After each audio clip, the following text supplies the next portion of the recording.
What's up, everybody? This is Alan from Luxury Exotics, Cousins and Replicas, LLC.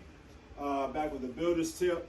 I was about to do this, and I said, well, you know what, I haven't put a video up in a while, so I figure I would give you guys some pointers and a few different things that I do and we do here at Luxury Exotics. First, let me say this because I have to.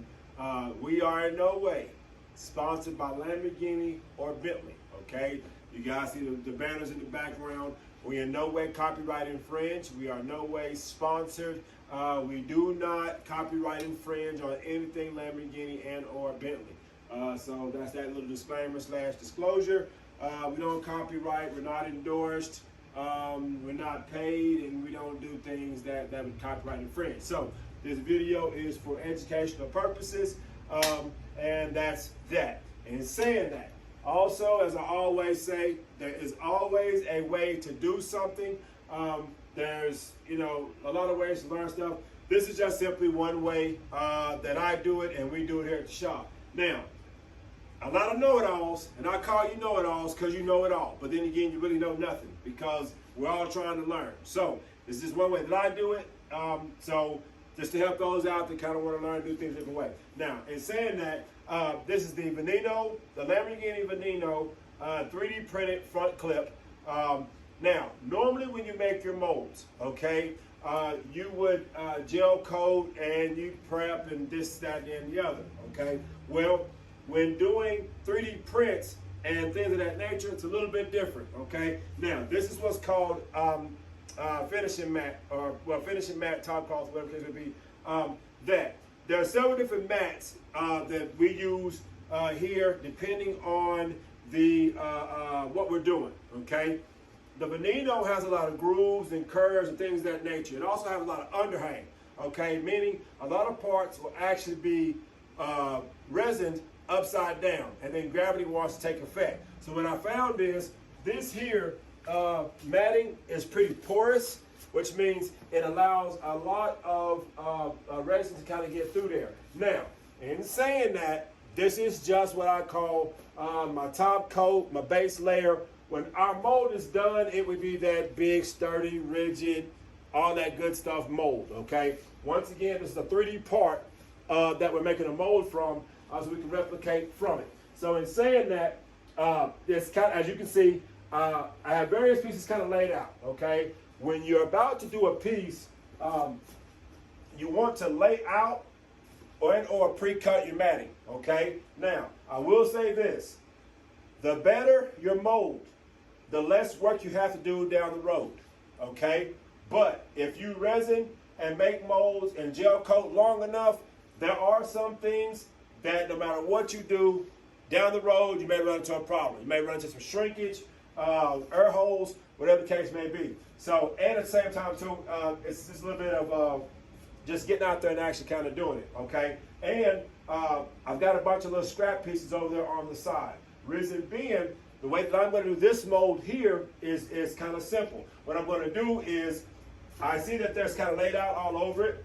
I'm going to fill in those pieces fill in the pieces or the gaps with the extra matting that I have, okay? But I do intend to clean up my mold, okay? So once I lay this thin coat of matting, that's just really to keep the rigidity there, okay? Just to keep the strength of the mold there, okay?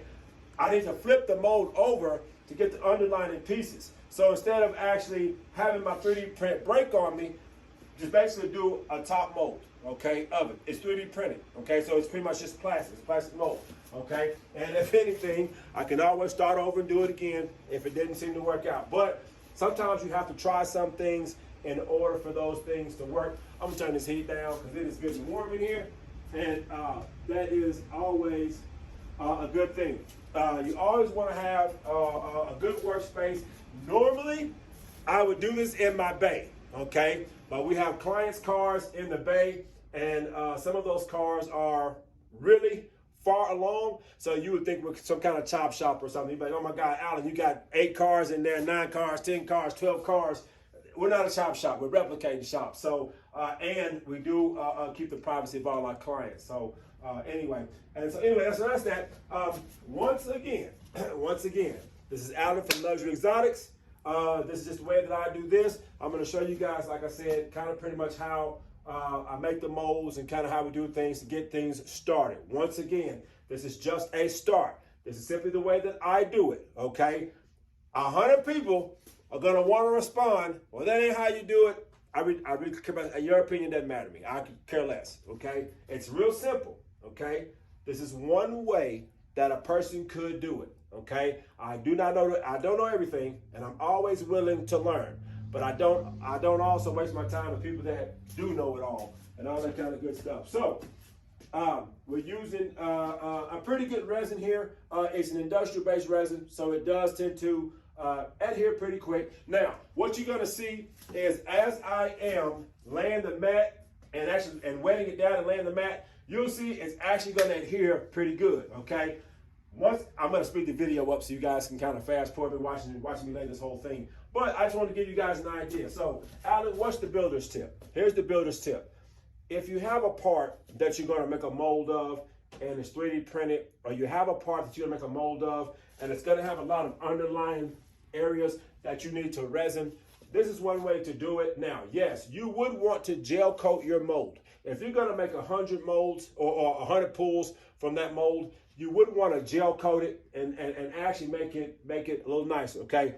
This is we're probably gonna pull maybe a couple from here, at best maybe 2 or 3, okay? And I'm not more concerned about the gel coat because the way that we make our molds, we use fiberglass, carbon fiber, and metal in our resin. And like I said, that's in-house secret, in trade secret. So I'm not disclosing that, how we do that. But in our actual bodies, okay? So this is just one step to kind of show you all kind of how we do that. So let's just get to it. Oh, I forgot to say this. PPE, you want to be in a well-ventilated area, okay? By no means does this, constitute a way to do it, okay? Luxury Exotics accepts no responsibility and are not liable for anything that you try and you harm yourself. So please listen to what I'm telling you clearly, okay? Proper PPE, well-ventilated area, and yes, you should have some type of respiratory mask on, but I've done this long enough. This is just kind of where I'm at with it, so there we go. So, in saying that, let's just kind of get to it.